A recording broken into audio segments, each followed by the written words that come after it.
군대 귀신에게 사로잡힌 한 사람이 있었습니다. 이 사람이 고통 속에서 하루하루를 보내고 있었습니다. 그런데 예수님께서 이 사람을 고치시고 온전케 하십니다. 이 사람에게서 귀신들이 나가고 옷을 입고 정신이 온전하여 안정된 상태가 된 것입니다. 이것은 예수님께서 그 안에 있는 귀신들을 내쫓으셨기 때문에 가능했던 일입니다. 이 상황 가운데서 거라사 지방의 사람들은 예수님께 한 가지를 부탁합니다. 그들이 예수께 그 지방에서 떠나가시기를 간구하더라. 왜 그들이 예수님께 자기들이 있는 곳에서 떠나달라고 말했던 것일까요? 그들은 그동안 괴로운 가운데 있었던 사람이 온전하여서 정신을 차리고 옷을 입고 정상으로 돌아온 것도 좋지만 그 잃어버린 돼지떼 2,000마리가 그들에게는 더 컸던 것입니다. 여러분은 믿음의 가치를 얼마나 매기고 계십니까?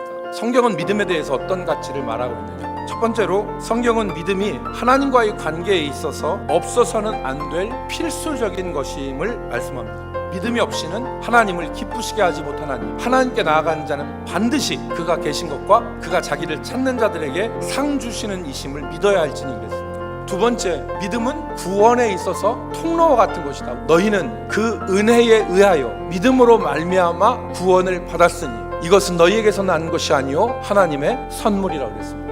세 번째, 확실한 믿음은 금보다도 귀합니다. 너희 믿음의 확실함은 불로 연단하여도 없어질 금보다 더 귀하여 예수 그리스도께서 나타나실 때에 칭찬과 영광과 존귀를 얻게 할 것이니라. 그러면 여러분, 왜 거라사 지방 사람들은 믿음을 포기했을까요? 우리도 눈앞에서 10억 원의 손실이 난다면, 내 재산에 10억이 날아간다면 내 삶에서 예수님 제발 떠나주세요 라고 말할 수 있기 때문에 그렇습니다. 우리가 째째하게 돈 10억 손해본다고 해서 믿음 버릴 것 같습니까? 여러분, 이렇게 말할 수 있어요. 그런 믿음이셔야 돼요. 그런데 여러분, 가룟 유다는 은 30에 예수님을 팔아먹었습니다. 은 30에 예수님을 대제사장들에게 팔았습니다.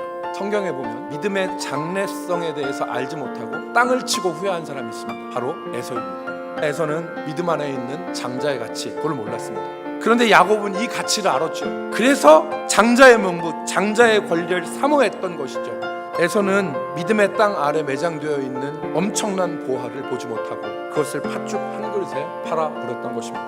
믿음 안에 있는 장래성, 믿음의 가치를 알고 믿음을 놓지 않고 믿음을 붙잡고 살아가는 저와 여러분이 되기를 주의 이름으로 축복합니다.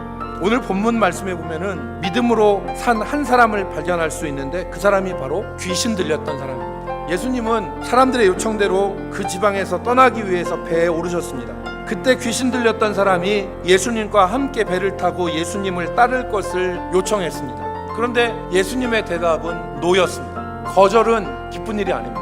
자기의 기대와 자기의 계획이 무너지는 것을 경험하는 것이 거절이죠. 그 거절의 대답에 이 사람은 낙심하지 않고 예수님의 말씀대로 가서 자기에게 행하신 그 큰 일을 데가볼리에 전했다.